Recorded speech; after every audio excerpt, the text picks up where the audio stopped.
രാഹുൽ ഈശ്വറിന്റെ ഒരു പോസ്റ്റ് ഉണ്ട്. അതുപോലെ തന്നെ ഇമ്പോർട്ടന്റ് ആയിട്ട് എനിക്ക് നിങ്ങളോട് പറയേണ്ട കാര്യം ഒരു വോയിസിനെ കുറിച്ചാണ്. ഇതുപോലുള്ള സബ്സ്ക്രൈബേഴ്സ് ഒക്കെ കുറച്ച് വോയിസും അവരുടെ അഭിപ്രായങ്ങളും കാര്യങ്ങളും ഒക്കെ സംസാരിക്കണമെന്നും പറഞ്ഞിട്ട് എനിക്ക് വോയിസ് അയച്ചു തരുന്നുണ്ട്.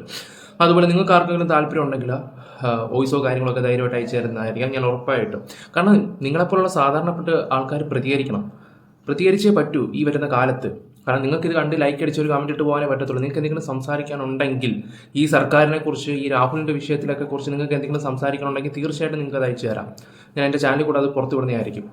ഓക്കെ, എന്നാലും രാഹുൽ ഈശ്വർ ഇന്നലെ പുറത്തു വന്നിട്ടുണ്ട്. അദ്ദേഹം സംസാരിച്ച കാര്യങ്ങളൊക്കെ വന്നു. എന്തായാലും അദ്ദേഹത്തിൻ്റെ ഒരു ഫേസ്ബുക്ക് പോട്ടെ, യൂട്യൂബിൽ ഒരു പോസ്റ്റ് ഞാനൊന്ന് വായിച്ചു തരാം. 16 ദിവസം ജയിലിൽ മെൻസ് കമ്മീഷൻ വേണമെന്ന ബോധ്യം കൂടി കൂടുതൽ ശക്തമായി പോരാടും. 2018 ജയിലിൽ ശബരിമല അയ്യപ്പന് വേണ്ടി നിരാഹാരം കിടന്നപ്പോൾ മറുഭാഗത്തുണ്ടായിരുന്ന അതേ തീവ്രത ഫെമിനിസ്റ്റ് ശക്തികളാണ് ഇപ്പോഴും കള്ളക്കേസിൽ കൊടുക്കാൻ ശ്രമിക്കുന്നത്. കോടതി വിധി ലംഘിക്കാതെ കോടതി വിധി മാനിച്ചുകൊണ്ടുള്ള സത്യങ്ങൾ നാളെയും പറയും. ശബരിമലയിലെ യുവതി പ്രശ്ന വിഷയത്തിൽ അവർ തോറ്റു, നമ്മൾ ജയിച്ചു. മെൻസ് കമ്മീഷൻ വിഷയത്തിൽ നമ്മൾ ജയിച്ചു. ജയ് ഗാന്ധി ജയ് ഹിന്ദ് എന്നൊക്കെ പറഞ്ഞിട്ടാണ് പുള്ളിക്കാരൻ ഇട്ടേക്കുന്നത്. അറിയാലോ, പണ്ട് മുതലേ ഇദ്ദേഹം കിടന്ന് പോരാടിക്കൊണ്ടിരിക്കുകയായിരുന്നു ഓരോ വിഷയത്തിൽ. ഓക്കെ, എന്തായാലും കാര്യങ്ങളൊക്കെ നല്ല വെട്ടിപ്പായിട്ട് പോകുന്നുണ്ട്. നല്ല അടിപൊളി വെട്ടിപ്പായിട്ട് കാര്യങ്ങളൊക്കെ പോകുന്നുണ്ട്. എന്തായാലും അദ്ദേഹം തിരിച്ചു വന്നതിൽ ഒരുപാട് സന്തോഷവും കാര്യങ്ങളും ഉണ്ട്. ഓക്കെ, എന്തായാലും പിന്നെ ഒരുപാട് നന്ദിയുണ്ട് ഇത്രയും പേര് സബ്സ്ക്രൈബ് ചെയ്തതിന്, അതും നന്ദിയുണ്ട്. പിന്നെ രാഹുലിനെ ഇഷ്ടപ്പെടുന്നവർ, രാഹുൽ മാങ്കൂട്ടത്തിനെയും രാഹുൽ ഈശ്വറിനെ ഇഷ്ടപ്പെടുന്നവർ എനിക്ക് ലൈക്ക് ചെയ്യണം. നിങ്ങളുടെ ലൈക്ക് തീർച്ചയായിട്ടും എനിക്ക് വേണം. അതെങ്ങനെ പോയാലും ഒരു 5000 ലൈക്കെങ്കിലും വേണം ഒരു വീഡിയോയ്ക്ക്.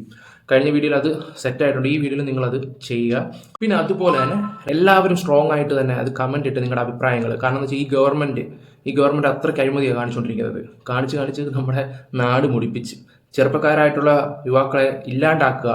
എന്നാലല്ലേ ഇവന്മാർക്കൊക്കെ പച്ച പിടിക്കാൻ പറ്റൂ. രാഹുൽ ഈശ്വറിനെ പോലുള്ളവരും രാഹുൽ മാങ്കോട്ട് രണ്ടുപേരും ഈ വളർന്നു വരുന്നത്, പിന്നെ അതുപോലെ തന്നെ ഷാഫി, ഇവരൊക്കെ ഇല്ലാണ്ടാക്കാനാണ് ഇവർ ശ്രമിച്ചുകൊണ്ടിരിക്കുന്നത്. അതുകൊണ്ട് നിങ്ങളുടെ എല്ലാ പിന്തുണയും കാര്യങ്ങളൊക്കെ ഈ രാഹുൽ ഈശ്വറിനും ഒക്കെ കൊടുക്കണമെന്ന് തന്നെയാണ് എൻ്റെ ഒരു ഇത്. അതുപോലെ നിങ്ങളുടെ സപ്പോർട്ടും വേണം. ഓക്കെ, എന്തായാലും നമുക്ക് ആ ഒരു വോയിസ് ഒന്ന് കേട്ടിട്ട് വരാം. കഴിഞ്ഞ ഇലക്ഷൻ, അതായത് ഈ കഴിഞ്ഞ ഇലക്ഷന് രാഹുൽ മാങ്കൂട്ടവും പിന്നെ സ്വർണ്ണക്കൊള്ളയും കാര്യങ്ങളും ആയിരുന്നു ചർച്ച. പിന്നെ ഇടയ്ക്ക് ലാസ്റ്റ് ആയപ്പോഴത്തേന് ദിലീപിന്റെ കാര്യം വരുന്നു. ദിലീപിന്റെ കാര്യത്തിലാണെങ്കിലും ആ പറയുന്ന ഈ പെണ്ണ് വിഷയമല്ലാതെ വേറെ രാഷ്ട്രീയപരമായിട്ട്, അതായത് എന്തൊക്കെ വികസനം വന്നു, എന്തൊക്കെ ജനങ്ങൾക്ക് നടത്തി എന്നുള്ള കാര്യങ്ങൾ പറഞ്ഞ് ജനങ്ങളുടെ മുന്നോട്ടിറങ്ങി വോട്ട് ചോദിക്കാൻ 9 കൊല്ലം കൊണ്ട് ഈ ഭരണം നടത്തിയ ഈ ആൾക്കാർക്ക് പറ്റുന്നില്ലേ? അത് പറ്റത്തില്ല. ഇനി വരുന്ന ഇലക്ഷൻ ആണെങ്കിലും അത് പറ്റത്തില്ല. ഇനി അടുത്ത ഷാഫി പറമ്പിലിന്റെ പുറകിൽ കൂടിയോ അതല്ലെങ്കിൽ വി ഡി സതീശന്റെ ഇതിലോ ആരുടെയെങ്കിലും എന്തെങ്കിലും പെണ്ണ് കേസ് പിടിച്ചു നടക്കാനാണ് ഈ പറയുന്ന കമ്മ്യൂണിസ്റ്റ് പാർട്ടിയിൽ ഇപ്പൊ നടക്കുന്നത്. അതല്ലാതെ ഈ പറയുന്ന ആൾക്കാരുടെ അതായത് 9 വർഷം നടത്തിയ ഭരണം, ഇന്ന കാര്യങ്ങൾ നടപ്പിലാക്കി, ഇന്ന കാര്യങ്ങളായിരുന്നു വാഗ്ദാനം എന്ന് പറഞ്ഞ് നിങ്ങൾക്ക് മുന്നോട്ട് വരണം. അത് വേണം ജനങ്ങൾക്ക് അറിയാൻ വേണ്ടി. പിന്നെ ഈ കഴിഞ്ഞ ഇലക്ഷന് പാർട്ടി ഗ്രാമങ്ങളായത്, അതായത് കമ്മ്യൂണിസ്റ്റ് പാർട്ടിയുടെ ചില പാർട്ടി ഗ്രാമങ്ങൾ, അതായത് കോൺഗ്രസ്സുകാരെയും മറ്റാൾക്കാരെയും ഇലക്ഷൻ പ്രചാരണത്തിന് പോലും ഉള്ളിൽ കയറ്റി വിടത്തില്ലെന്ന് പറഞ്ഞ പല സ്ഥലങ്ങൾ. ഉദാഹരണം പറഞ്ഞ തിരുവനന്തപുരത്ത് നമ്മുടെ വൈഷ്ണ എന്ന് പറയുന്ന കോൺഗ്രസിന്റെ ഒരു വളർന്നു വരുന്നൊരു യുവ നേതാവ്, അവരുടെ ഇലക്ഷന്റെ സമയമായപ്പോഴത്തേന് അവരുടെ അംഗത്വം, അതായത് സ്ഥാനാർത്ഥിയായിട്ടുള്ള മത്സരിക്കാൻ പോലുള്ള യോഗ്യത പോലും ഇല്ലാതാക്കാൻ വേണ്ടി അവിടുത്തെ മേയറൂട്ടിയും കാര്യങ്ങളും ഒക്കെ കമ്മ്യൂണിസ്റ്റുകാർ നടത്തിയിട്ടുണ്ടെന്നൊക്കെ വന്നിട്ടുണ്ടായിരുന്നു. അതേ സമയത്ത് ഈ പറയുന്ന മേയറൂട്ടി ആയിട്ടുള്ള ആൾക്കാരൊക്കെ ഒരു കാര്യം മനസ്സിലാക്കണം. ഇപ്പം ആ സ്ഥലം, അതായത് തിരുവനന്തപുരം എന്ന് പറയുന്ന നഗരസഭ ഇപ്പൊ ഭരിക്കാൻ പോകുന്നത് ഇനി BJP ആണെന്ന് പുറത്തു വരുന്നത്. നിങ്ങൾ ഇത്രയും നാൾ 9 കൊല്ലമൊക്കെ ഭരണത്തിലിരുന്നു. ഈ ഭരണത്തിൽ കൊണ്ട് നിങ്ങൾ എന്ത് കാര്യം ചെയ്തു? നിങ്ങളെ മെയിൻ ആയിട്ടുള്ള ആൾക്കാരെല്ലാം ഉണ്ടായിരുന്നല്ലോ തിരുവനന്തപുരത്ത്. എന്നിട്ട് തിരുവനന്തപുരം പോലും നിങ്ങളുടെ കയ്യിൽ നിന്ന് പോയിട്ടുണ്ടെങ്കിൽ നിങ്ങൾ എന്ത് വികസനമാണ് കൊണ്ടുവന്നിട്ടുള്ളത്? ഈ പറയുന്ന പേപ്പറിനകത്ത് മാത്രം ഒതുങ്ങിപ്പോകുന്ന വികസനം, എന്ത് വികസനം അതൊക്കെ? പിന്നെ വികസനം ചെയ്തിട്ടില്ലെന്ന് കൃത്യമായിട്ട് പറയുന്നില്ല. ചില കാര്യങ്ങൾ ചെയ്തിട്ടില്ലെന്നും പറയുന്നില്ല. ചെയ്ത കാര്യങ്ങൾ എന്തൊക്കെയാണ് അത് പറഞ്ഞു വേണം ഇലക്ഷനെ പ്രതിനിധീകരിക്കാൻ. അതേ സമയത്ത് ഈ പാർട്ടി ഗ്രാമങ്ങളിൽ കയറി വോട്ട് ചോദിക്കരുത്, പ്രചാരണം നടത്തണം എന്നൊക്കെ പറയാൻ നിങ്ങൾക്ക് എന്ത് യോഗ്യതയാണുള്ള? ഇന്ത്യ ഏത് സംസ്ഥാനത്തുള്ള ഏത് സ്ഥലങ്ങളിലും ആൾക്കാർക്ക് പ്രചരണം നടത്താമെന്നുള്ള കാര്യം അറിയത്തില്ലേ? അങ്ങനെയുള്ള കാര്യങ്ങൾ വരുമ്പോഴത്തേനും നിങ്ങൾ തോറ്റു കഴിയുമ്പോഴത്തേനും വടിവാളും കാര്യങ്ങളും കൊടുത്ത് ആൾക്കാരെ ജനങ്ങളുടെ ഇടയിലോട്ട് ഇറക്കി വിടുന്ന എന്തുദ്ദേശത്തിലാണ്? എന്താണ് നിങ്ങളെ പാർട്ടി ഗ്രാമങ്ങളിൽ മറ്റ് സ്ഥാനാർത്ഥികൾ ജയിച്ചു കഴിഞ്ഞാൽ, മറ്റ് പ്രസ്ഥാനത്തിലുള്ള സ്ഥാനാർത്ഥികൾ ജയിച്ചു കഴിഞ്ഞാൽ നിങ്ങൾക്ക് അത്രയ്ക്കും ബുദ്ധിമുട്ടാണോ?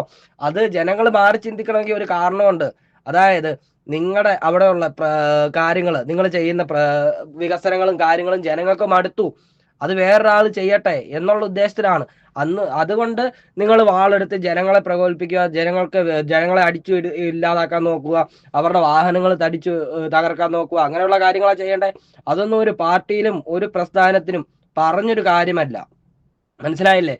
ഈ പാർട്ടി എന്ന് പറയുന്നത് എന്താണ്? ജനങ്ങൾക്ക് വേണ്ടി കാര്യങ്ങൾ ചെയ്യാൻ വേണ്ടിയാണ് നിങ്ങളെയൊക്കെ ഈ അതായത് ഈ സ്ഥാനത്തോട്ട് കൊണ്ടുവരുന്നത്. വോട്ട് ചെയ്തും മറ്റും ആൾക്കാർ തെരഞ്ഞെടുക്കുന്ന എന്തിനാ? അവർക്ക് വേണ്ട കാര്യങ്ങൾ നിങ്ങൾ ചെയ്യാൻ വേണ്ടി. അപ്പോൾ അവരുടെ ഈ പറയുന്ന പാവപ്പെട്ട അയ്യോഭാവികളായിട്ടുള്ള ആൾക്കാരുടെ വണ്ടി അടിച്ചു പൊട്ടിക്കുന്നു, അവരുടെ വീടിന്റെ ജനാലകൾ തല്ലി പൊട്ടിക്കാൻ പോകുന്നു, ബോംബ് എറിയാൻ പോകുന്നു, എന്തൊക്കെയാണ് നടക്കുന്നത്. ഒരു ചെറിയൊരു പഞ്ചായത്ത് ഇലക്ഷൻ നടന്നപ്പോൾ ഇത്രയും പ്രശ്നങ്ങൾ. അതേ സമയത്ത് നിങ്ങളിലുള്ള ചില ആൾക്കാർ പറഞ്ഞു കിടക്കുന്നത് ഞങ്ങൾ ജയിച്ചിട്ടേ ഉള്ളൂ, തോറ്റിട്ടില്ലെന്ന്. ജയിച്ചിട്ടില്ല, തോറ്റിട്ടില്ല, തോറ്റോ ജയിച്ചോ എന്നൊക്കെ നിങ്ങൾ തന്നെ വിലയിരുത്തിയാൽ മതി. കാരണം ഏറ്റവും ചെറിയൊരു ഉദാഹരണം പറഞ്ഞു കഴിഞ്ഞാൽ, നിങ്ങൾ പറയുന്ന തിരുവനന്തപുരം എന്ന് പറയുന്ന സംസ്ഥാനത്ത്, തിരുവനന്തപുരം ജില്ല കേരളത്തിന്റെ സംസ്ഥാനമാണല്ലോ തിരുവനന്തപുരം. ആ തിരുവനന്തപുരം ജില്ലയിൽ നിങ്ങളുടെ മേയറുട്ടി ആയിരുന്നു ഇത്രയും നാള്. ആ സ്ഥലം, അതായത് തിരുവനന്തപുരം എന്ന് പറയുന്ന സ്ഥലത്ത് നിങ്ങൾ ഇപ്പോൾ എത്രാമത്തെ സ്ഥാനത്താ? 2ാം സ്ഥാനത്തോട്ട് പോയില്ലേ? അതിന് കാരണം എന്താ? BJP അല്ലേ ഇപ്പൊ മുന്നോട്ട് വന്നേക്കുന്നത്. ആ BJP മുന്നോട്ട് വരാൻ നിങ്ങൾ തന്നെയാണ് കാരണം. അതായത് നിങ്ങൾ BJPക്ക് എതിരെയാണ് എങ്കിൽ എന്തുകൊണ്ട് നിങ്ങൾ ഇത്രയും നാളായിട്ട് വികസനവും കാര്യങ്ങളും സംസാരിച്ച് നിങ്ങൾ മുന്നോട്ട് വരണമായിരുന്നു? അതല്ല BJPയുടെ കൂടെ കൂടി സഖ്യം ഉണ്ടാക്കിയാണ് നിങ്ങൾ മുന്നോട്ട് പോകത്തുള്ളൂ എന്നുണ്ടെങ്കിൽ നിങ്ങൾ അത് പറയണം. മനസ്സിലായില്ലേ? അതല്ലാതെ ഇവിടെ ഇന്ത്യ മുന്നണിയുടെ സഖ്യമായിട്ട് നിന്നിട്ട് നിങ്ങൾ അപ്പുറത്ത് പോയിട്ട് പറയും അത് കോൺഗ്രസ്സുകാരന്മാർ അങ്ങനെ ഇങ്ങനെ മറ്റേ മാടയ കൂട. അത് കഴിഞ്ഞപ്പോൾ കേരളം കഴിഞ്ഞ് ഇപ്പുറത്തോട്ട് വന്നു കഴിഞ്ഞാൽ അങ്ങനെ കൈയിട്ട് നടക്കുകയും ചെയ്യും, തോളെ കൈയിട്ട്. അത് ചെയ്യരുത്. ഒന്നെങ്കിൽ നിങ്ങൾ പറയണം, രാഷ്ട്രീയമായിട്ട് പറ, നിങ്ങൾ കേരളത്തിൽ ഒരു പ്രശ്നമില്ല. അല്ലാതെ കേരളത്തിൽ ഭരണം അടുത്ത പ്രാവശ്യം പിടിക്കാൻ വേണ്ടി ഏതായാലും ആൾക്കാരുടെ ഗർഭം കലക്കുന്ന കഥകളല്ല പറയണ്ടേ. ഈ കഴിഞ്ഞ ഇലക്ഷൻ, ഈ പഞ്ചായത്ത് ഇലക്ഷനിലും മറ്റും ഈ എത്ര വോട്ട് നിങ്ങളുടെ കുറഞ്ഞെന്ന് നിങ്ങൾ തന്നെ ഒന്ന് വിലയിരുത്തുക. നിങ്ങളുടെ കയ്യിലിരുന്ന് എത്ര പഞ്ചായത്ത്, എത്ര മുനിസിപ്പാലിറ്റി, എത്ര കാര്യങ്ങൾ, എത്ര വോട്ട് കുറഞ്ഞു, എത്ര സ്ഥലങ്ങളിൽ. ഒരു കാര്യം പറഞ്ഞ് മനസ്സിലാക്കാം. അതായത് നിങ്ങളുടെ അടുത്ത് പറഞ്ഞു മനസ്സിലാക്കാൻ പറ്റത്തില്ലാത്ത കാര്യമാണ്, ഒരു വോട്ടിന് ജയിച്ചാലും അത് ജയം തന്നെയാണ്. അതായത് ഇപ്പൊ സ്കൂളിൽ പഠിക്കുമ്പോഴത്തേന് 1 മാർക്ക് കിട്ടി ജയിക്കുന്ന ആൾക്കാരുണ്ട്, 10 മാർക്ക് കിട്ടിയാൽ ജയിക്കുന്ന ആൾക്കാരുണ്ട്, ചിലപ്പോൾ 99 ഒന്നിട്ട 100ആയി. അതൊന്നും മനസ്സിലാക്കിനിയെങ്കിലും, അതായത് ആ ഒരു വോട്ട് അവൻ ജയിച്ചിട്ടുണ്ടെങ്കിൽ അത് ജയം തന്നെയാണ്. ഒരാൾ അവന്റെ കൂടെ കൂടുതലായിട്ട് സപ്പോർട്ട് ചെയ്യുന്നുണ്ടല്ലേ അയാൾ ജയിക്കുന്നത്. അതിനിയെങ്കിലും നിങ്ങൾക്ക് ഇച്ചിരിയാലും ബുദ്ധി ഉപയോഗിച്ച് നിങ്ങൾ ചിന്തിച്ച് ഓരോ കാര്യങ്ങൾ ചെയ്യുക. നിങ്ങളെ ജനങ്ങൾ തള്ളുന്നുണ്ടെങ്കിൽ അതിനൊരു കാരണമുണ്ട്. നിങ്ങൾ ഈ 9 കൊല്ലം കൊണ്ട് നിങ്ങൾ കേരളത്തിന് എന്താണ് നിങ്ങൾ കാണിച്ചു കൂട്ടിയെന്നൊക്കെ നിങ്ങൾ വിലയിരുത്തുക. അയ്യപ്പന്റെ സ്വർണം കട്ടവനെയൊക്കെ പാർട്ടിക്കകത്ത് അവിടെ തന്നെ പിടിച്ചിരുത്തുകയും ചെയ്യും. അതേ സമയത്ത് നിങ്ങൾ ബാക്കിയുള്ള കാര്യങ്ങളൊക്കെ ബാക്കി ഇതായിട്ട് പറയുകയും ചെയ്യും. എന്താണ് രാഹുൽ മാങ്കൂട്ടത്തിന്റെ പേരിൽ എടുത്ത പ്രശ്നം? നിങ്ങളുടെ ഒരു പ്രതിനിധി ഉണ്ടായിരുന്നല്ലോ, ഒരു പുള്ളിക്കാരൻ. ആ പുള്ളിക്കാരന്റെ പേര് വന്നപ്പോ എന്താണ് നിങ്ങൾ പ്രതികരിക്കാതിരുന്നത്? ഈ പറയുന്ന റിനിയും മറ്റാൾക്കാരും ഒക്കെ എവിടെ ആയിരുന്നു? അതാണ് പറഞ്ഞത്. ഈ റിനി എന്ന് പറയുന്ന വ്യക്തിയൊക്കെ സ്ത്രീകൾക്ക് വേണ്ടി സംസാരിക്കുന്നു എന്ന് പറയുന്നത് വെറുതെയാണ്. നിങ്ങളൊക്കെ നിങ്ങളുടെ സ്വന്തം താല്പര്യത്തിന് വേണ്ടിയാണ് പറയുന്നത്. അതായത് റിനി എന്ന് പറയുന്ന ആളെ ഒന്നും ഈ യുവ നടിയെന്നൊന്നും പറയാൻ പറ്റത്തില്ല. മനസ്സിലായില്ലേ? ഏതോ ഒരു സിനിമയ്ക്കകത്ത് ഒരു വേഷം കൊടുത്തിട്ടുണ്ടെന്നും പറഞ്ഞ് അതൊരു യുവ നടിയായി. സമ്മതിച്ചു, യുവ നടിക്ക് ബാക്കിയുള്ള ആൾക്കാരുടെ വിഷയത്തിൽ വരുമ്പോൾ എന്താ ഈ പ്രതികരിക്കാൻ പറ്റാത്തത്? അതായത് നിങ്ങൾക്ക് എങ്ങനെയായാലും 4 ആൾ അറിയുന്ന ആൾക്കാരുടെ മുന്നിൽ വെച്ച് റീച്ച് ആവുക, കാര്യങ്ങൾ ചെയ്യുക, നിങ്ങളുടെ സ്വയം ആവശ്യങ്ങൾക്ക് വേണ്ടി വേറൊരാളെ ചവിട്ടി താഴ്ത്തുക, അതാണ് നിങ്ങളുടെ ഉദ്ദേശം. ആ ഉദ്ദേശം എന്നാലും കേരളത്തിൽ നടക്കാൻ പോകുന്നില്ല. കാരണം കേരളത്തിലുള്ള ജനങ്ങൾക്ക് ബുദ്ധിയും കാര്യങ്ങളും ഉണ്ട്. അവർ ചിന്തിക്കാൻ തുടങ്ങിയിട്ടുണ്ട്. പഴയ തലമുറയല്ല, ഇപ്പൊ വരുന്ന തലമുറയായിട്ടുള്ള ആൾക്കാർക്ക് കാര്യങ്ങൾ നല്ലപോലെ മനസ്സിലാക്കാനും എല്ലാം കഴിയുന്നുണ്ട്. അത് മനസ്സിലാക്കി ഇനിയെങ്കിലും നിങ്ങൾ മുന്നോട്ട് വരിക. അതല്ല നിങ്ങൾക്ക് നിങ്ങളുടെ തോന്നിയ പോലെ ആരെന്ത് പറഞ്ഞാലും ഒരു ഇതില്ലെന്നുള്ള രീതിക്കാണെന്നുണ്ടെങ്കിൽ നിങ്ങൾ ഈ പ്രാവശ്യം തന്നെ കേരളത്തിൽ നിന്ന് ഇല്ലാതാകും. അതോടുകൂടി തന്നെ ഏകദേശം ഇന്ത്യയിൽ നിന്ന് തന്നെ, ഭൂപടത്തിൽ നിന്ന് തന്നെ ഇല്ലാതാവുന്ന അവസ്ഥയാണ്. മനസ്സിലായില്ലേ? ഇന്ത്യ മുന്നണിക്കകത്ത് മാത്രം ഒതുങ്ങി നിൽക്കുന്ന ഒരു പാർട്ടി ആയിട്ട് മാറും. അതാണ് ഇപ്പൊ കേരളത്തിൽ കണ്ടുകൊണ്ടിരിക്കുന്ന ഒരു അവസ്ഥ. ഇനി കോൺഗ്രസ് ഭരിക്കാൻ വന്നു കഴിഞ്ഞാൽ, അതായത് കോൺഗ്രസ് വരുമെന്നുള്ള കാര്യത്തിൽ ഏകദേശം ഉറപ്പുള്ള കാര്യങ്ങളാണ്. കാരണം ജനങ്ങൾക്ക് 9 വർഷം കൊണ്ട് നിങ്ങളുടെ ഭരണം എത്രത്തോളം മതിയായി എന്നുള്ളതിന്റെ ഉദാഹരണങ്ങളാണ് ജനങ്ങൾ കാണിച്ചുകൊണ്ടിരിക്കുന്നത്. അത് മനസ്സിലാക്കുക. അപ്പം ഈ കഴിഞ്ഞ തെരഞ്ഞെടുപ്പിൽ കോൺഗ്രസ് ജയിച്ചു എന്ന് ഇനിയെങ്കിലും നിങ്ങൾ മനസ്സിലാക്കി നിങ്ങളുടെ കാര്യങ്ങൾ ചെയ്ത് മുന്നോട്ട് പോവുക.